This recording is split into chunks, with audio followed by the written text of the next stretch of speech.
The Nothing Phone 2A launched recently, and this is the Indian retail unit which I bought from Flipkart. Ever since the launch, people have been complaining about this phone, be it in terms of its storage and RAM type or its inconsistent performance in gaming. Nothing has released an update last week to fix most of the performance related issues, and in this video, we'll test its gaming and general performance after this update. So without any further ado, let's get started. First, let's quickly check out the benchmark scores after the update. Okay, so the scores from Geekbench 6 and 2210 and 3D Mark Wildlife are quite good. These are not the best scores in its price range, but still pretty impressive. The storage read-write score is also quite good. It obviously can't compete with UFS 3.1 level speeds, but for UFS 2.2, the score is definitely top of the line. Coming to stress test, again the phone does really well. There is next to no throttling when it comes to GPU, and even the CPU throttling is minimal to ensure consistency in performance over a long period of time. Now with benchmarks out of the way, we test the day-to-day performance of this phone. Here we have 16 apps, some basic and some more demanding. I have no apps running in the background.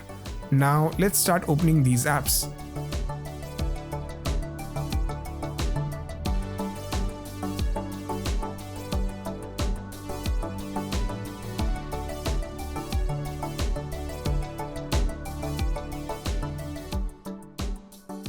As you can see, the apps are opening at a good speed, and the app opening and closing animation is also quite smooth.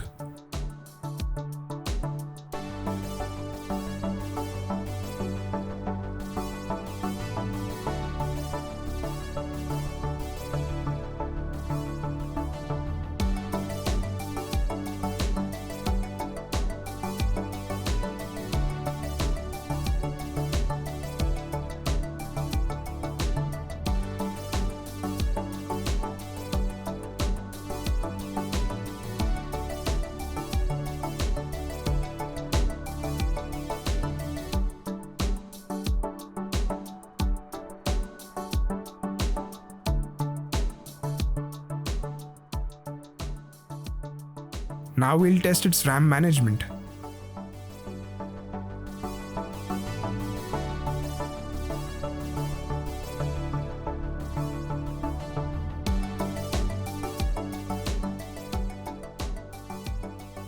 As you have seen, all the apps are running in the background, so none of the apps restarted.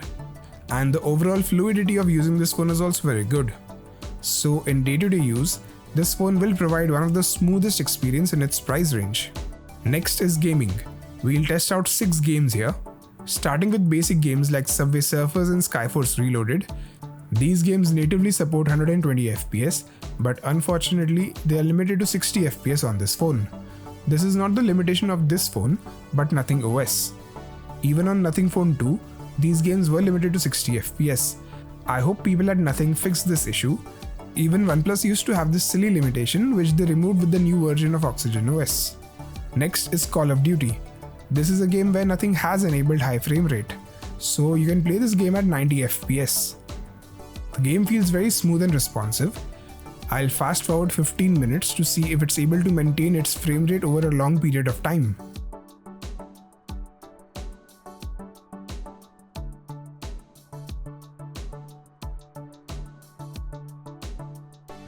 And as you can see, it definitely can. The frame rate is very stable and the phone also doesn't feel hot. It's just slightly warm to the touch. Next is BGMI. Here we are playing at Smooth Plus Extreme with 4K anti-aliasing. Before the latest update, the frame rate was fluctuating quite a bit with anti-aliasing on. We'll play a session of Wrangle and hope to survive till the end. As you can see, now the frame rate is rock steady at 60 FPS. So there is clear improvement in performance after the latest update. Now we'll fast forward the game to test long-term stability.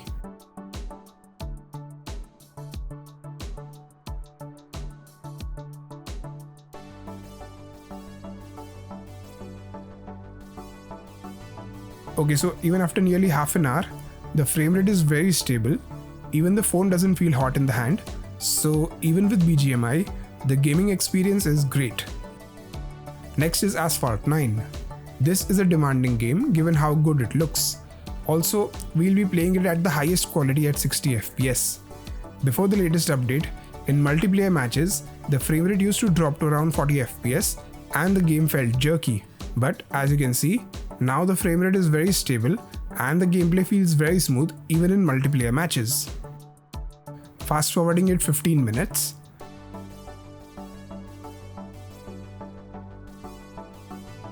Even now, the gameplay feels very smooth and the frame rate still remains close to 60 FPS. The phone feels slightly warmer now, but that's quite normal given how demanding this game is. Last but not the least, we'll play Genshin Impact. This is by far the most demanding game of the bunch. We'll play it at low graphics at 60 FPS with motion blur turned off. Here the frame rate doesn't hold up at 60 FPS, but it generally remains around 45 to 50 FPS, which is decent and quite playable. Fast forwarding 15 minutes.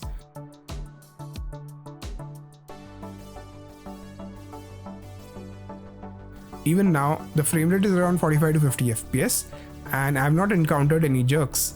So this game is quite playable even for longer sessions, though the phone does get warm with this game, which is expected for such a demanding game. Alright, so we have tested the benchmarks, general day-to-day performance as well as gaming performance, and this phone has really impressed me. After the latest update, this phone runs really well and its gaming performance is also quite impressive given its price. I wish they had used UFS 3.1 type storage, but other than that, I don't have much to complain about here. Alright, that's it for this gaming and performance test. Hope you enjoyed it and found it useful. Please like, comment, share and subscribe to my channel down below. Thanks for watching.